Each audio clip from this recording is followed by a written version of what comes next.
Hey everyone, welcome to the video, and today I will be talking about Crimson Desert and giving, a pretty early review.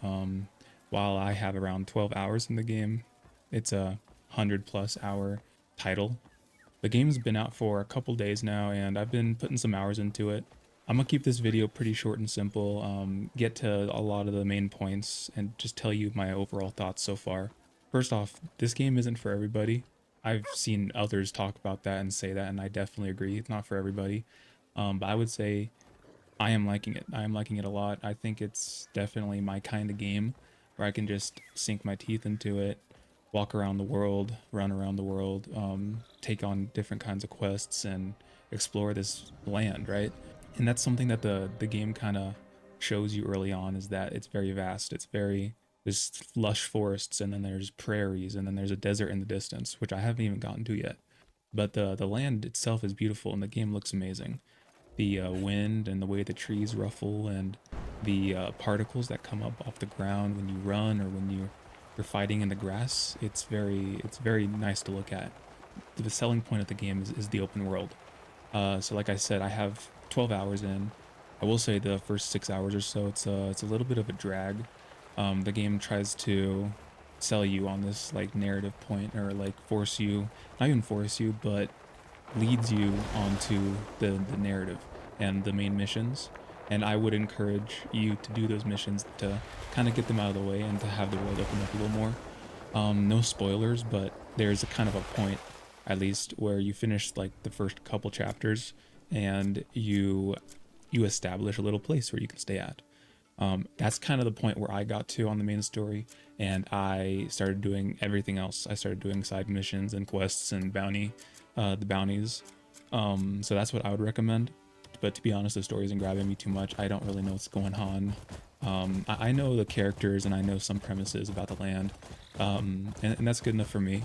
A lot of people are probably looking at this game for a story like The Witcher or something like that.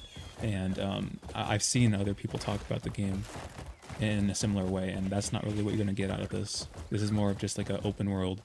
Like I said, when you get to that point where you get to your camp, the world is pretty open. You can just sort of go out and do whatever you want, and that's awesome. It's a cool feeling. And to those who crave exploration and looting and fighting enemies and climbing mountains, this game is for you, definitely. And this game, like I said, it's not for everyone. Some are not really gonna like it. It doesn't hold your hand, and there's a lot of confusing elements. My biggest gripe of the game, which I'm sure you heard if you've looked at the game before, it's the controls. While I kept playing 12 hours in, I did get used to the controls. I know how to navigate menus a lot easier. I know how to do certain combos in combat, and I know how to traverse the land a little easier. So I did get a grasp of it, but it's not great, right? Like, it's just got to press a lot of buttons to do a lot of things.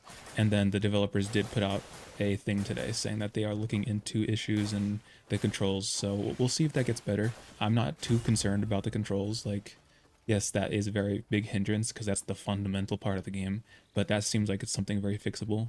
And if they can add some sort of layout or customizable buttons, that would be a good start. And I haven't messed with keyboard and mouse, but I would assume that's probably on the same page, or even worse. I have no idea. But that's my biggest gripe. Another one, the menus. The menus aren't awful, nearly as bad as the controls, but they are, again, you gotta get used to it. You really gotta get used to it, and it's a lot to take in at once. It's just a lot of information to look at. Um, like there's menus inside of menus. So when you look at a document, they pile all your documents into one tab, and then you click the tab and it opens up all your documents, so you gotta scroll through it.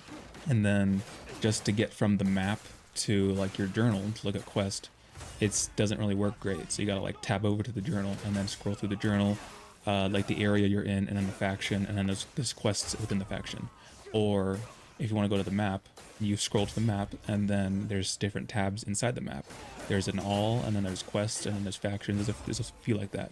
But what kind of gets me is that if I'm doing a mission, if I want to open up my journal and it pulls up my map, there's a side right there next to, like, with the map. It shows the quest I'm doing, and I can't scroll through any other quests or any other things or events going on in the area. I have to go to the journal and swap it there. It's just kind of confusing. It's kind of hard to explain, but once you play, you'll understand. Yeah, the menus are kind of confusing as well. The controls need work as well. But there's a lot to like about the game. I think the combat's really fun. At first, it can seem kind of standard, right? You got the attack, you got the roll, the block, and parry. But then as you explore and find weapons and weapons that have specific abilities and all kinds of tools that you acquire, you can really flesh out your build and what you want to go for.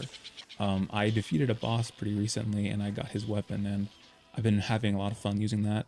I've been using classic sword and shield for a good majority of my time, but recently I switched to a dual swords to test that out. I'm not exactly sure how it works yet, but I pretty recently I decided to make that switch.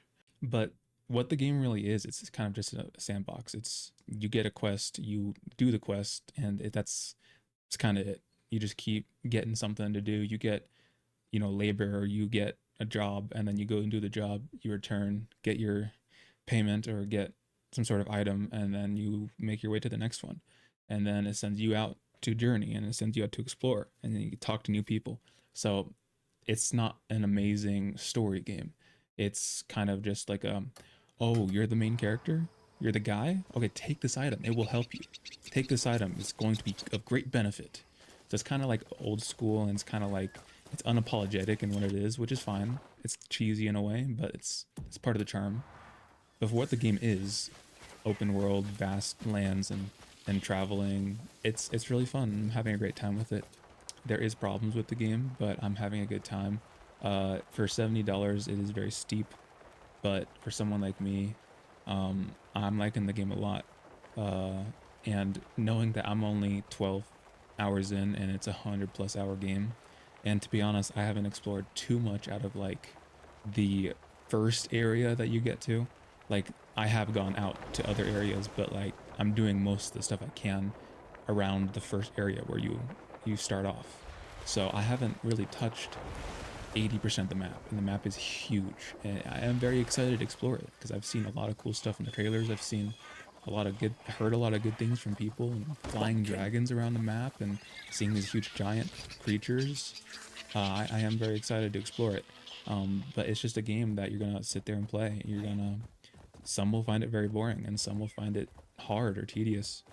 But for me, I like walking simulators, so I don't mind if it's a slow burn. I don't mind if it takes a while to get going.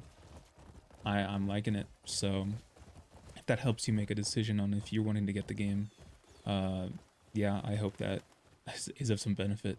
But I wanted to keep this one short. I didn't want to blabber too long about it. I probably missed a lot of the thoughts that I had, but that's the gist of it. But yeah, I'll probably make some more videos soon. Hopefully, you enjoy it. If you did, please like and subscribe. I really appreciate you watching the video. So until next time.